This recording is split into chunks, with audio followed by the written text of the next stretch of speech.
चलते फिरते उच्चारण करते हुए दूसरों को बांट देता है, सड़क पे चलते हुए, उसका कोई असर प्रभाव नहीं। नाम अगर किसी को मिलता है तो देने वाले का फर्ज बनता है वो अपनी गद्दी पर बैठ करके अपने सतगुरु के हुक्म के अनुसार आज्ञा में रह करके और उनका आशीर्वाद देते हुए नाम दान दें और सिमरन करवाएं। और सिमरन का मतलब है अंदर जो सिम जाए, अंदर रम जाए। और नाम की बदौलत ही हमारे सारे कार्य संवरने हैं। और एक बात और है गुरु को कि गुरु महिमा के ऊपर भी बहुत बड़ी बात आती है कि हमारे अपने समय की बात है जो हमारे खुद के साथ बीती हुई है कि ऐसा भी वक्त आया था जब बहुत ही बुरा वक्त था, जो परमात्मा कभी किसी को ऐसा वक्त ना ही दिखाए तो अच्छा है। लेकिन हमने उस वक्त को एक तो गुरु महिमा और दूसरा नाम का सहारा, इन दो बातों के सहारों से, दो शक्तियां हमारे साथ जो जुड़ी, इसके सहारे से हमारे दुखों के जो पहाड़ थे सिर से इस प्रकार से निकल गए कि मानो कि हमें पता भी नहीं चला।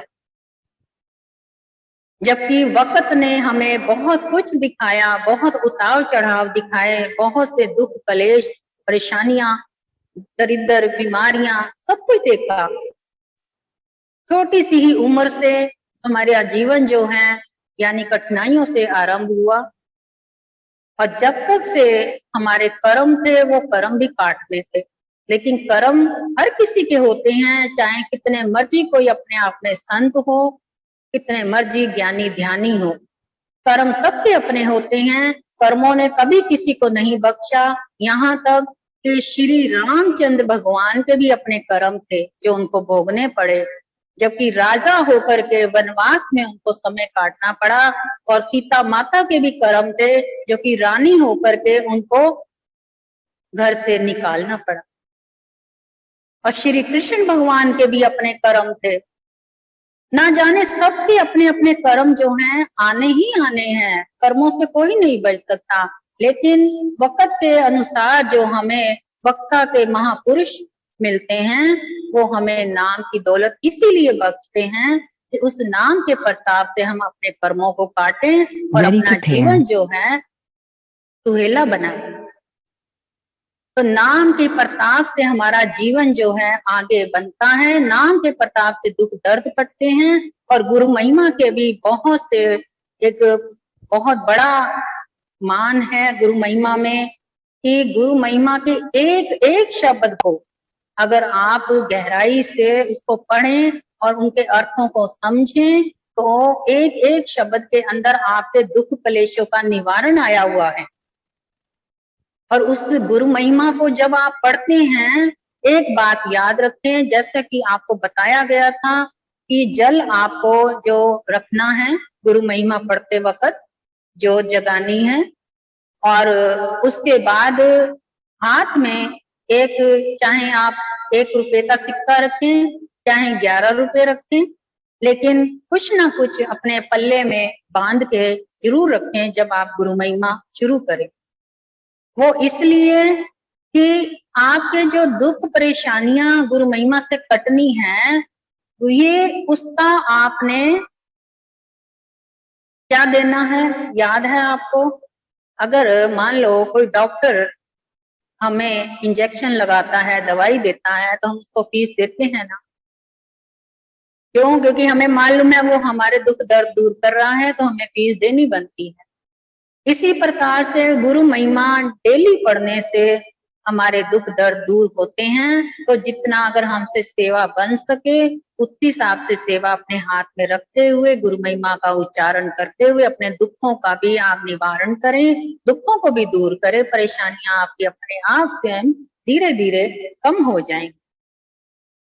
अब हमारा जो भवसागर की बात आती है कि भवसागर क्या है?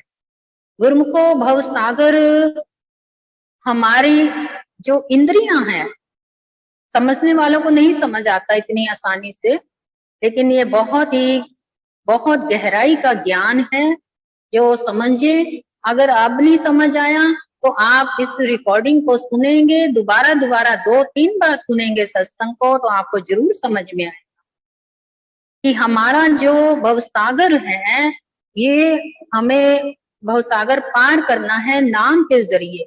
लेकिन हम क्या कर रहे हैं कि नाम को बाहर जप के, बाहर उसको जप के भवसागर में डूबते जा रहे हैं। हम तर नहीं रहे हैं, हम भवसागर से पार नहीं हो रहे। हम पार तब होंगे जब हम नाम को अंदर जपेंगे। और भवसागर क्या है? हमारी जितनी जो 5 इंद्रियां हैं, ये भवसागर है। इनके अंदर लोभ, मोह, लालच यानी अहंकार, काम, क्रोध, ये सब भरा हुआ है। जिस प्रकार से हमारा मन जो है, ये मन कहाँ है हमारा? मन हमारा सदैव आंखों में होता है। आंखें जो देखती हैं, करती कुछ नहीं है, सिर्फ देख रही हैं। और देखने से ही मन के मति चलती हैं। अगर मन ने आंखों को कहा कि तूने गलत नजर से देखना है, तो वो उसी नजर से देखेगी। और किसी अच्छी नीयत से देखना है तो उस नीयत से देखेगी। और जुबान जो है, वो जब बोलती है तो मन के अकॉर्डिंग बोलती है। वो जो मन कहता है वो वही बोलती है। इस प्रकार से कान भी हमारे मन के प्रति सुनते हैं। जो मन कहता है वही सुनाई देता है। वरना बाहर कितना शोर शराबा होता है, लेकिन जो अंदर से मन हो रहा होता है, हम उसी बात को सुनने के इच्छुक होते हैं, उसी बात पे गौर करते हैं। इसी प्रकार से जुबान जो है, जो स्वाद उसको जीभ पर चाहिए, वो मन के मुताबिक ही स्वाद लेगी, ना कि किसी के कहने पर, जबरदस्ती करने पर। अगर आपको कोई जबरदस्ती कोई खट्टा मीठा कड़वा कुछ भी खिलाए, आप नहीं खाएंगे जब तक से आपका अंदर से मन ना माने। तो यानी कि मन ही हमारा क्या है? भव सागर है। ये 5 इंद्रियां जो हैं, ये हमें रोज के रोज इस भव सागर में डूब रही हैं। अब इन 5 इंद्रियों को हमने अंदर अपने एकाग्रचित्त करना है, और जिसके अंदर ध्यान सिमरन करते हुए अपने अंदर की वाइब्रेशन को एकत्र करना है, जिससे हमारी एनर्जी जो है बाहर की बजाय अंदर बने और बाहर ना बिखरे। और जितनी अंदर एनर्जी एकत्र होगी, उतना ही हमारा ध्यान अंदर जाएगा, उतनी ही हमारी भक्ति बनेगी, उतना ही हमारा जो है जीवन जो है सुरखरू हो जाएगा, और हमारे दुख दर्द परेशानियां धीरे धीरे सब समाप्त हो जाएंगी। जिस प्रकार से एक मैले कुचैले कपड़े पर रोज के रोज थोड़ा थोड़ा हम साबुन लगाते हैं, रोज उसकी मैल उतारते हैं, लेकिन उसकी जो इतने पुरानी मैल होती है, वो 1 सेकंड में नहीं मिटती। उसको हम रोज साबुन से रगड़ते हैं, रोज उसके ऊपर साबुन लगा लगा के उसको धोते हैं, तब जाके उसकी मैल निकलती है। इसी प्रकार से रोज सिमरन करें, रोज अपने अंदर जाएं, अपने अंदर झांकें, हमारे अंदर क्या है। बाहर तो केवल गुरुमुखों पानी, पत्थर और कागज, ये 3 चीजें हैं, बाकी सब कुछ अपने अंदर है। पानी यानी कि जिस जल को हम पूज रहे हैं, कागज यानी कि जो कागजों के ऊपर कुछ भी लिखा होता है तो हम उसी को भगवान समझ लेते हैं, चित्र बने तो। पत्थर यानी कि जो पत्थर की मूर्तियां हैं, उसी में हम भगवान को खोज रहे हैं। असल में भगवान तो हमारे अंदर, परमात्मा हमारे अंदर विराजमान है, जबकि अंदर नहीं होते हुए तो हम बाहर खोज रहे हैं। ये तो मूर्खता कहलाती है। जिसने नाम दान ले रखा हो, जिसको सतगुरु पूर्ण मिल गए हो, उनको तो बाहर भटकने की कभी जरूरत ही नहीं पड़ती। आज इसी के ऊपर हमने छोटा सा एक कविता भी तैयार करी है, जो इस प्रकार से है। उठ नींद से जाग मुसाफिरा, तुझे सतगुरु आण जगाए। तेरे सिर पर पाल मंडरा रहा, तुझे सतगुरु काल से छुड़ाए। बड़ी मुश्किल से मानुष तन मिला,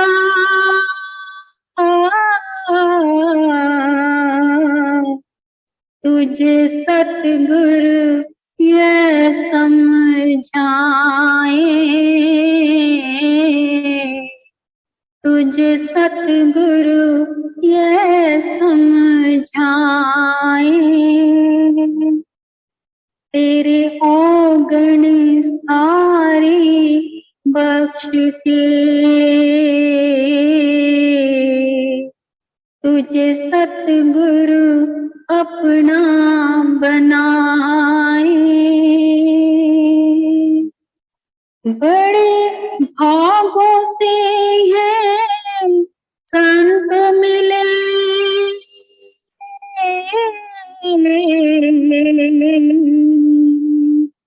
जिनके दर्शन से भाग खुल जाए,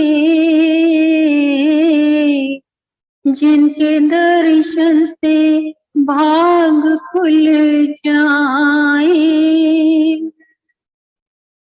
भक्ति मुक्ति का धन बरसाने, मेरे सतगुरु नाम जपाए। भव सागर पार लगाने,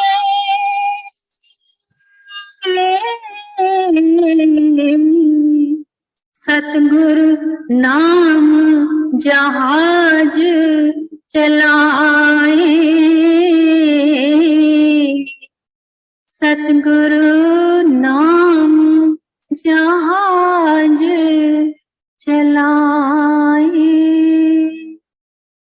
तो गुरुमुख को ये जो आज के शब्द आए हैं, ये सत्य सत्य शब्द हैं। अगर इन शब्दों को, अर्थों को समझें, अपने अंदर उतारें, तो आपका जीवन जो है जरूर भवसागर से पार होगा और आपका जन्म जो है लेखे लगेगा, जिससे आपका लोक भी सुखी होगा और परलोक भी सुहेला हो जाएगा।